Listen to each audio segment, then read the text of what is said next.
Welcome back. તો આ સાથે એક મહત્વપૂર્ણ સમાચાર સામે આવી રહ્યા છે ચૂંટણીલક્ષી। રવિન્દ્ર જાડેજાના બહેન કોંગ્રેસમાં તેમને મળશે એક હોદ્દો। રવિન્દ્ર જાડેજાના બહેન નયનાબાને કોંગ્રેસમાં હોદ્દો મળશે। પ્રદેશ મહિલા કોંગ્રેસમાં નયનાબા જાડેજાને સ્થાન પણ આપવામાં આવી શકે।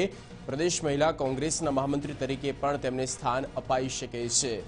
રવિન્દ્ર જાડેજાના બહેન નયનાબાને કોંગ્રેસમાં હોદ્દો મળી શકે છે।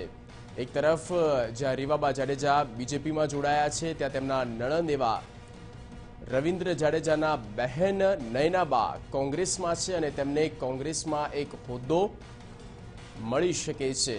પ્રદેશ મહિલા કોંગ્રેસમાં તેઓને સ્થાન મહામંત્રી તરીકે અપાઈ શકે છે।